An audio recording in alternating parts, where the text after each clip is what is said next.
I'm going to talk about the new ResetExceptionDispatchState operator that we've added to rx.net. So we released Rx version 6.1 in October 2025, and the reason that's a minor bump release is that we've added some new features. So there's dispose with and take until with cancellation token, and there are separate videos on both of them. And today I'm going to talk about the ResetExceptionDispatchState operator. Now, if you've been following Rx's progress, you'll know we're also working on fixing some packaging issues, but that's not going to come out until Rx v7. So, what is the ResetExceptionDispatchState operator about? So this originated from some feedback we had from Adam Jones. So Adam initially reported a peculiar behavior, and then we discussed it and worked on some ways that we might better deal with this, and eventually came up with the design for the ResetExceptionDispatchState with his review and input. So thank you very much to Adam. So the observed behavior that has led to this addition is that sometimes you can end up with some very odd looking stack traces in exceptions in Rx. So if you use Rx in a way that an exception that originates from an observable source ends up turning into an actual thrown .NET exception. So for example, if you await an iObservable and that iObservable produces an error, then sometimes you can end up with strange repetitions in your stack traces. So if you look at this stack trace on the screen here, you can see it's basically got the same information 3 times over. And actually, where this was thrown from, the call stack just had that 1 time over. This does not reflect reality. And this was the behavior that led to the initial bug report. Now, this only happens under certain circumstances. So you'll only see this behavior if you have a single exception object that gets reused without being thrown between those uses. So without there being an actual C# throw operation or an equivalent in a different language. And not only does that have to happen, but Rx also has to convert that error from the normal Rx on error mechanism into an actual rethrow. So this happens when you await an observable that ends up calling on error on its observer, for example.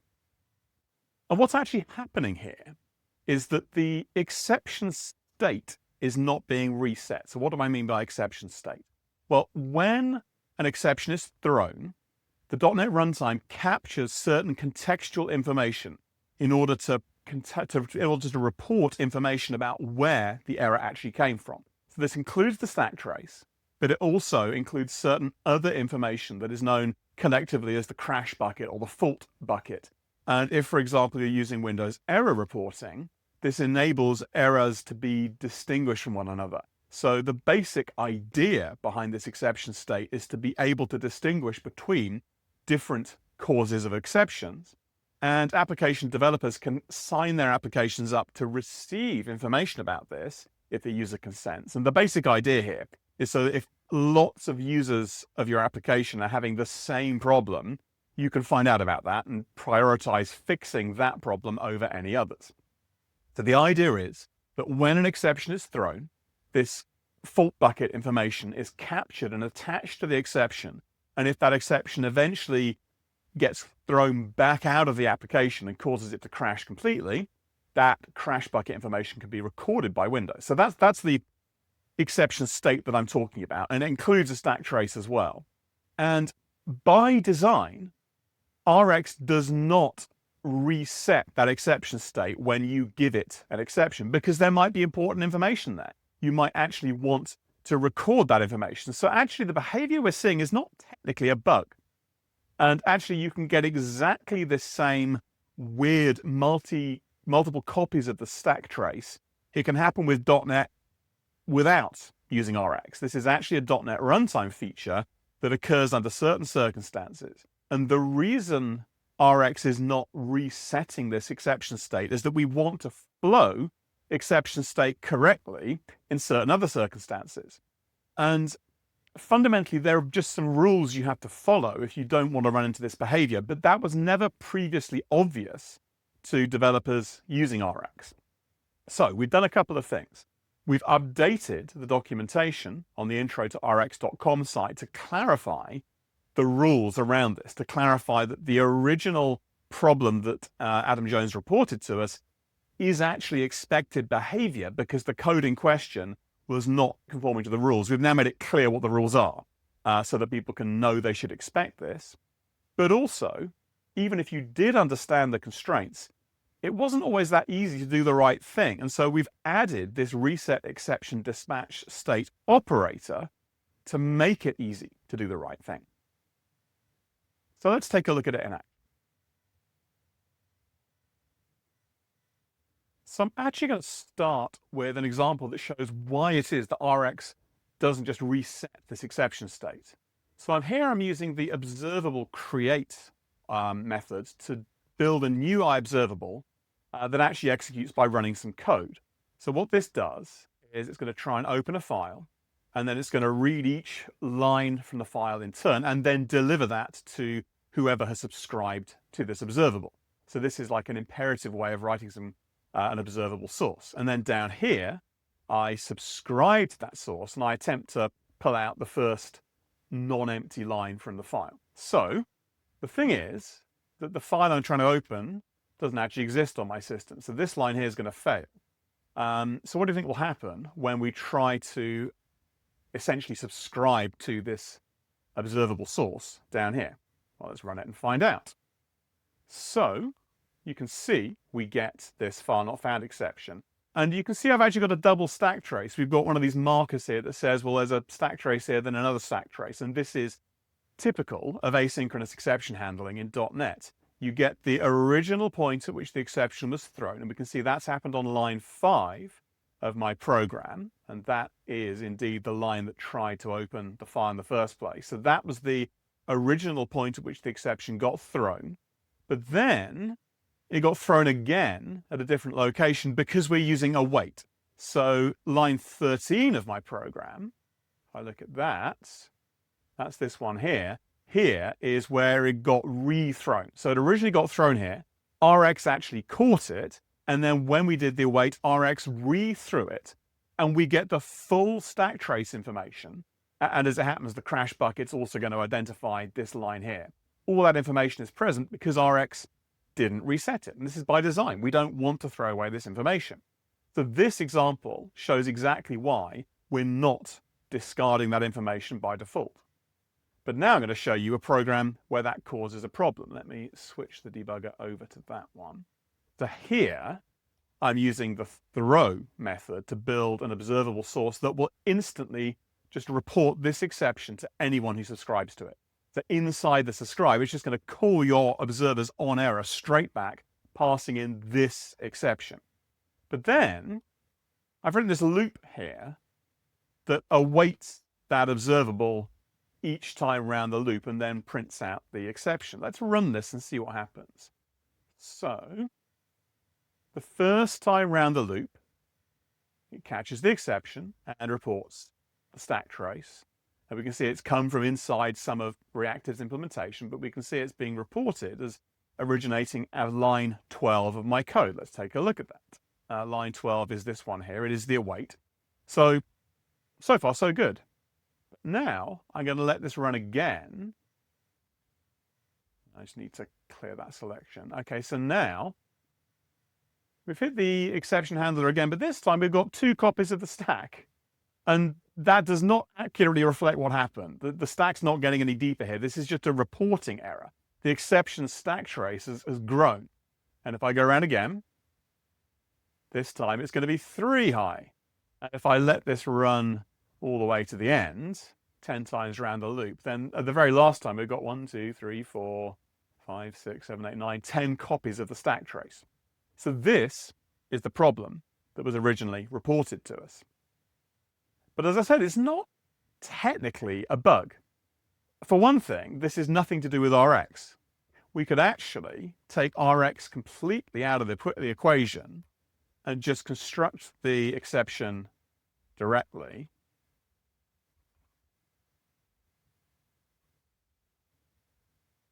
And then if instead of awaiting my now doesn't exist observable source, if I do an await of task.fromException of that exception. So now I'm just using the BCL, the .NET Runtime's task class and telling it to wrap this exception as a faulted task. If I run this again, and let's just breakpoint the same place. So the first time around, we get just a single line exception. But if I run it around again, now we get 2 copies of the stack trace. And we run it again. Now we get 3 copies, and so on. So this problem isn't unique to Rx. It happens anytime you cause an exception to be rethrown, either through await or through some other mechanism that's able to rethrow a previously captured exception. If you rethrow an exception that was never technically thrown in the first place, and here you can see I've constructed my exception, but there's no throw operation anywhere in sight. If you do that, then each time you rethrow the exception, it just appends a bit more information to the stack backtrace, because .NET's not really expecting you to do this. The assumption when you rethrow is that it thinks you already have an exception that was thrown, and you want to append a bit more information to the exception state. It's saying, well, okay, this will have the original stack trace in it, but now you're doing an await, so I am going to add in the stack trace for where you're calling this from, appending it to what was already there. And because nothing ever resets this exception, it just goes round and round and round again, and just keeps getting longer and longer. And so if I put this back how it was, go back to the Rx version, that is why this is happening. We're constructing a single exception object, and we're repeatedly causing Rx to rethrow it, but there's no original throw event. And you might think, well, shouldn't the throw operator do that for us? Shouldn't this reset the thing? Shouldn't this do what throw does in C#? Well, the reason it doesn't is that Rx says, well, you might have attached important information in here. And there's no good way to discover when you've passed in an exception that doesn't have exception state attached. There isn't an efficient way for us to discover that. So we just have to assume it might have that state, and therefore we don't touch it. So how do we fix this? Well, the first thing to understand is what the rules are. So the first thing we've actually done is we have modified the documentation. So this is a page from the Intro to Rx book, which is available online on the intro2rx.com website. It's also available in PDF form. And the chapter about leaving Rx's world, so the chapter that talks about things like coming out of the world of observable and into the world of task, which is what we're doing if we await an observable. We've added a section at the start here that talks about exception state and makes very clear what the rules are. It says that if you're using a mechanism that takes exceptions delivered from an observable and that rethrows them, then you as the developer are responsible to ensure that either you don't reuse those exception objects, so each exception object is used just once, or you do something to reset the exception dispatch state. So this is the first thing we've done. We've documented these rules clearly. These were never explicitly documented before, so it's not surprising people don't know that this isn't technically allowed. And then the other thing we've done is we said, well, if you are in this situation where you do want to throw the same exception multiple times, we'll give you this new operator called ResetExceptionDispatchState.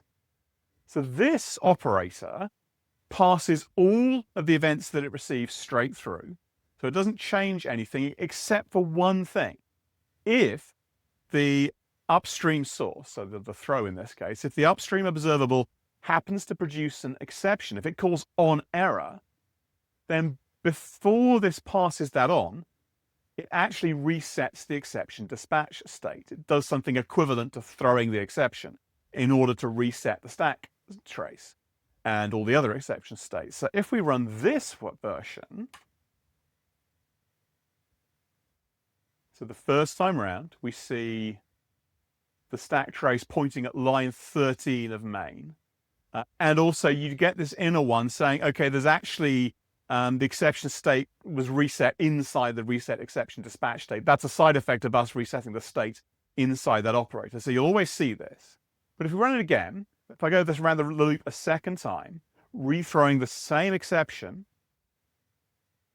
This time, we just see one copy of the same stack trace. We don't see the thing growing. So if I let this run all 10 times, even the 10th time, you just get a single copy of the stack trace.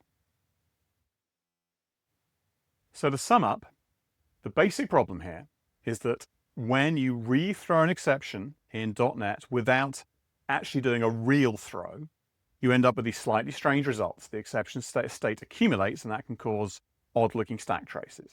That's a basic .NET runtime behavior. We can't change this, and this is actually the expected behavior.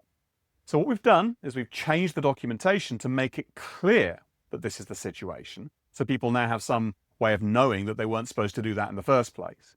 But we've also added this new operator, ResetExceptionDispatchState, which you can add in to say, I don't want to keep the exception state. In fact, I need to not preserve the exception state. I need the exception state to be reset every single time an exception flows through this point in my subscription.